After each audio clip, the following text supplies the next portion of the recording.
Hi there, my name is Aaron Lanterman. I'm a professor of electrical and computer engineering at Georgia Tech. This is ECE3084 Signals and Systems. In the last lecture, we looked at the way that the poles and zeros of a transfer function relate to the magnitude of the frequency response of the corresponding system. In this lecture, we're going to focus specifically on second-order filters. Now, when we talk about the order of one of these systems, we're referring specifically to the number of poles in the system. The number of zeros you have is however many zeros you have. And I'm going to focus specifically on three canonical second-order forms: a low-pass filter, a bandpass filter, and a high-pass filter.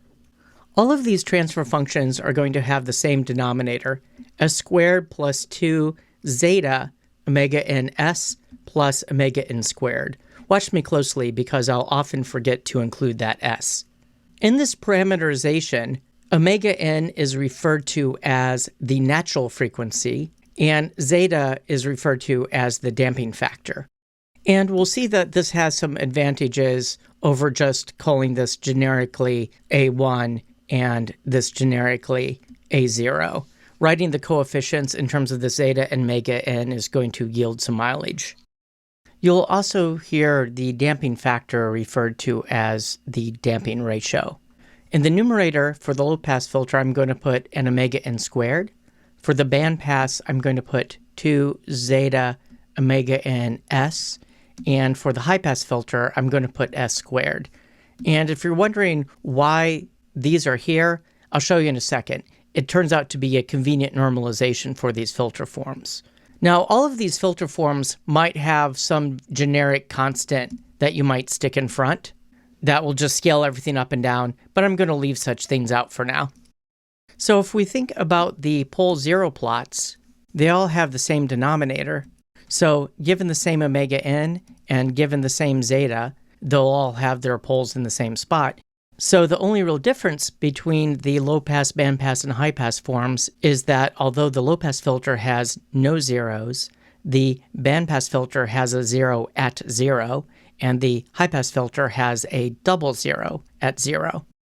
Now, although I've drawn the poles as being complex conjugate pairs, you might have a case where you have real-valued poles, and those real-valued poles might also both be sitting at the same spot, in which case you have a double pole. A little bit later, we'll figure out where the poles are as a function of omega n and zeta. So throughout the discussion, I'm going to assume that omega n, the natural frequency, is bigger than 0. It would make sense. If it's a frequency, it should be bigger than 0. And the damping factor is also bigger than 0. A little bit later, we'll do some math to show why this has to be the case for what I'm about to tell you to make sense. So let's do some sanity checks.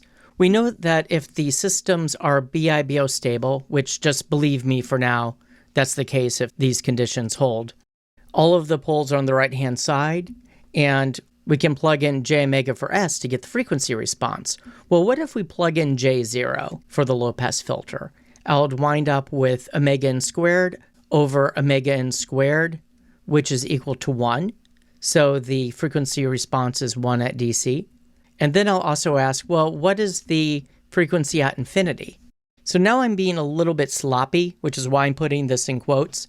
What I'm asking is, what does the transfer function look like if you plug in j omega for s and let omega go to infinity? Well, that's not too hard to figure out here. I have an s squared going to infinity. I have an s going to infinity. The constants are going to get swamped by that, and I'm going to wind up with this whole term going to 0. Okay, fantastic. What about for the high-pass filter? Well, let's see what the high-pass filter looks like if we plug in 0. Well, then I'll have a bunch of zeros down here. I get 0 over omega n squared. Probably didn't even really need to write that. It's obvious this is 0. Now let's see what happens if we plug in j omega for s and let omega go to infinity. That's what I mean by this sloppy quote notation. As s gets bigger than bigger, eventually this s squared will start to swamp this s term, and both of these are going to be swamping that constant anyway.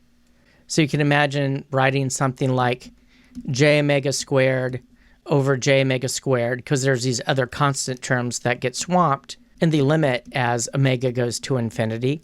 And everything here is just going to cancel, so I'm going to wind up with 1. Okay, so this makes sense. Broadly speaking, for a low-pass filter, we'll have a magnitude of the frequency response that starts at 1 at DC and then sort of slopes down and hits 0 at infinity. And similarly, for the high-pass response, the magnitude starts at 0 and then generally rises and asymptotes towards 1 at infinity. Now, this isn't necessarily the case. As we saw in the last lecture, and as we'll see a little bit later, this isn't necessarily a monotonically decreasing function. All we're doing here is finding out what things are at the endpoints. I might have a little bump in the response. This is sort of a representative, notional, conceptual, artistic sketch. Don't think it exactly looks like that by any means. Anyway, we'll see that there are some conditions where you get a little bump there. What about the bandpass filter? Well, if I were to take S and plug in j omega and then let omega be 0, I'll have 0 over 0 plus a constant. I'll have 0 over omega n squared, so that's going to give me 0. Now, what about plugging in j omega and asking what is the limit as omega goes to infinity? So this isn't too hard to puzzle out. I have a s in the numerator. I'll have an s squared in the denominator that as omega goes to infinity will swamp everything else. And then I'll eventually have something like, I don't even really need to write this out. I don't know why I'm doing this. 2 zeta omega n over j omega. And we'll have this limit as omega goes to infinity. And of course, that's going to be 0. Okay, so the magnitude of the bandpass response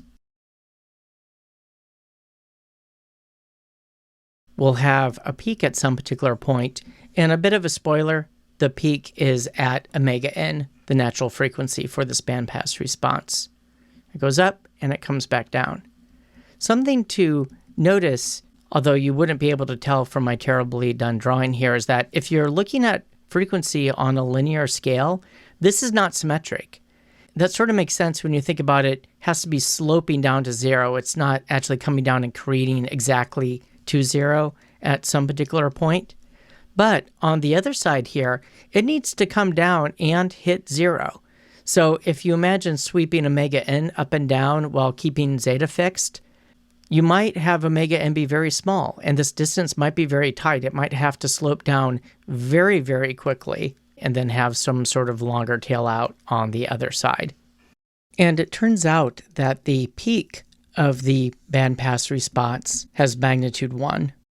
And so now you see why we have an omega n squared and this 2 zeta omega n here, but we don't need anything in particular in front of the s squared. These constants give us this nice normalization of having 1 at DC for the low-pass case, 1 at infinity for the high-pass case, and 1 for the peak in the bandpass case. I was almost tempted to just generically say a maximum of 1, but remember, if we have one of these peaking cases where there's a little bump in the frequency response, that peak could be higher than 1. You can also add or subtract these transfer functions to create various other filter types, such as notch filters, but we'll stick with looking at low-pass, bandpass, and high-pass forms separately for now.